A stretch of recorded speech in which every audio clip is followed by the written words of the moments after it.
Welcome to The Making of a Nation, American History in VOA Special English. Thomas Jefferson and Alexander Hamilton had opposing ideas about how the new nation should be governed. Their dispute helped create the system of political parties in the United States.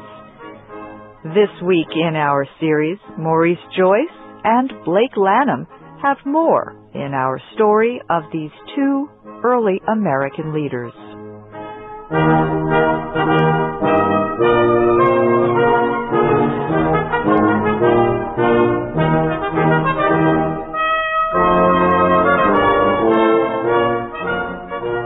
The Federalist Party, led by Treasury Secretary Alexander Hamilton, supported a strong national government with a powerful president and courts.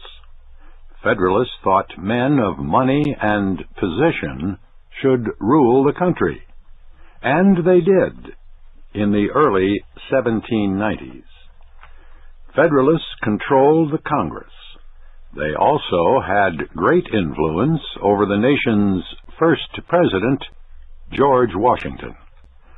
The Republicans, led by Secretary of State Thomas Jefferson, did not want a strong national government with unlimited powers, and they believed political power should be spread throughout the population. The two sides carried on a war of words in their party newspapers. Historians believe Hamilton himself wrote much of what appeared in the Federalist paper. Jefferson, they believe, acted mostly as an advisor to the Republican paper. Both papers carried unsigned articles attacking the opposition. Both printed stories that were false. At times, the attacks were personal. Many people felt two cabinet secretaries should be above that kind of public fighting. Toward the end of President Washington's first administration, he received a letter from Jefferson. The Secretary of State said he planned to resign. He said he disagreed with most of the administration's national and foreign policies. He did not name Hamilton. It was not necessary. Washington knew what he meant, for Hamilton was the chief planner of those policies. The president tried to make peace between the two men. He liked them and respected them. He believed the new nation needed the skills of both men. However, the dispute had gone too far. It was now more than just a question of two strong men who could not agree. It was a battle of two completely different philosophies of government. Washington did not succeed in making peace between Jefferson and Hamilton. But Jefferson decided not to resign. In a letter to his daughter, Jefferson said, "The attacks on me have changed a decision which I did not think could possibly be changed. I must remain and fight." The idea of organized political parties was new in the United States. There were no laws saying what they could or could not do. There were no restrictions on the political activities of government officials. So, while continuing to serve as Secretary of State, Jefferson began working to get his supporters elected to Congress. He believed that was the only way to fight Hamilton. National elections were set for 1792.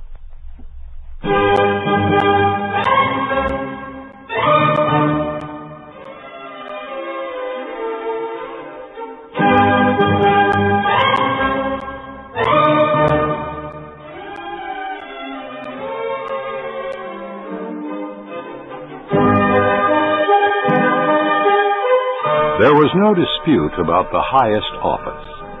In 1792, everyone wanted George Washington to be elected president again. However, many Republicans saw no reason to re-elect John Adams as vice president. Adams was a patriot and had served his country well, but he was not democratic. He made no secret of his opinion that men born to the upper class should rule. Republicans had another reason to campaign against the Federalists. Hamilton's financial policies made it possible for bankers and other moneylenders to invest in all kinds of deals. One man did this with information he got as a high-level Treasury Department official.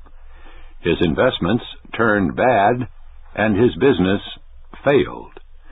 This caused other businesses to fail. There was a financial crash in New York City, the center of business in the United States.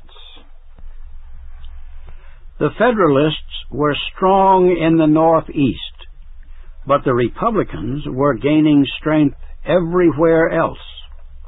The election of Republican representatives to Congress in 1792 would make them an important force in the House of Representatives. The Republicans did not, however, win the vice presidency. That office went, once again, to Federalist John Adams. Perhaps the one thing that saved Adams was the belief of many Americans that President Washington wanted him again as vice president. Yet, Adams did not win a clear victory. The electors from 4 states voted for Republican George Clinton of New York. 1 state voted for Jefferson, though he was not a candidate.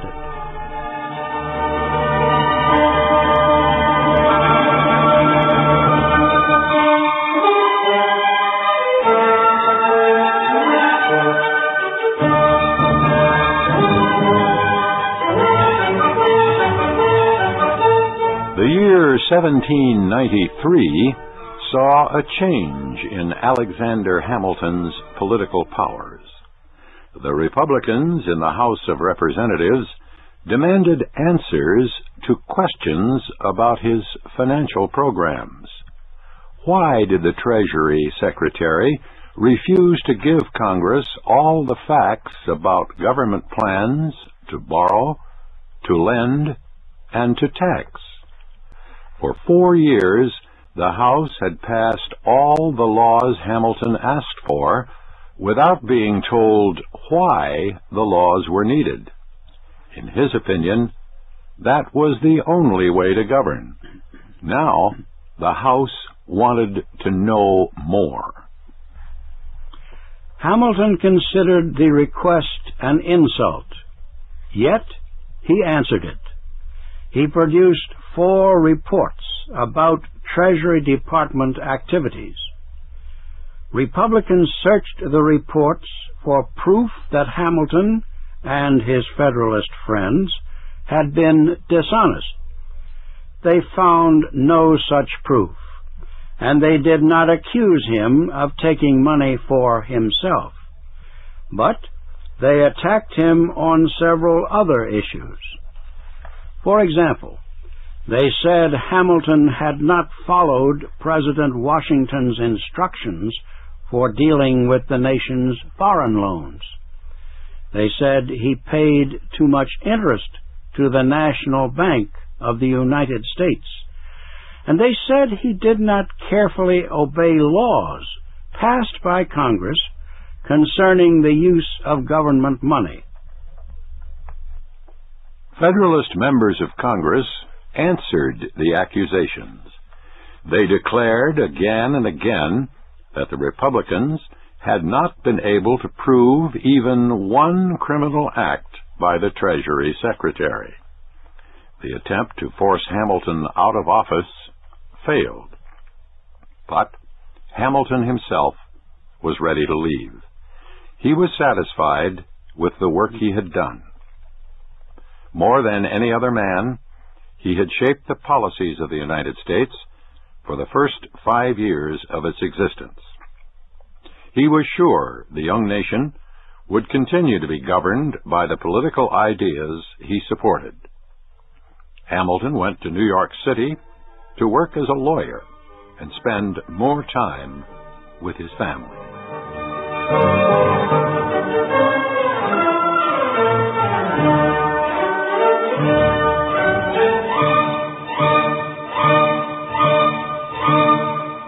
Most Americans were not excited by the debate between Federalists and Republicans on such issues as the Bank of the United States. Farmers and laborers did not understand economics, but the French Revolution was something else. Federalists opposed the French Revolution. They denounced the violence and the murder of the king and queen. They also wanted closer economic and political ties with Britain. Republicans welcomed the Revolution. They saw it as a fight for liberty and democracy, the same ideas they fought for against Britain. Besides, they said, Britain was no friend of America. Britain still held land in the western United States in violation of the peace treaty between the two countries. Britain still paid Native American Indians to kill white settlers in frontier areas. And Britain still took sailors off American ships and forced them to serve in its navy. The Revolution in France put the United States in a difficult situation. The situation became worse when the kings of Europe sent their armies against the new French Republic. The United States had a treaty with France. It had agreed to aid France if France were attacked. But President Washington firmly believed the United States should not become involved in the politics of Europe. So he declared the United States would remain neutral. The declaration was a victory for the Federalists. They still had a great deal of influence over President Washington. But what would they do after 1796?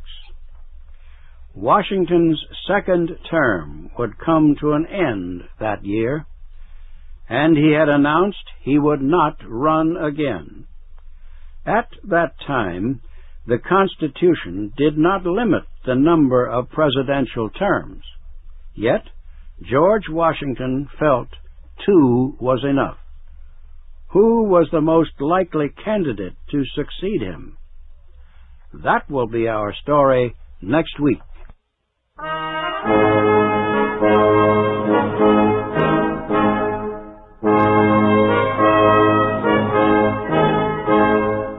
Our program was written by Christine Johnson. The narrators were Maurice Joyce and Blake Lanham. Join us again next week for The Making of a Nation, an American history series in VOA Special English.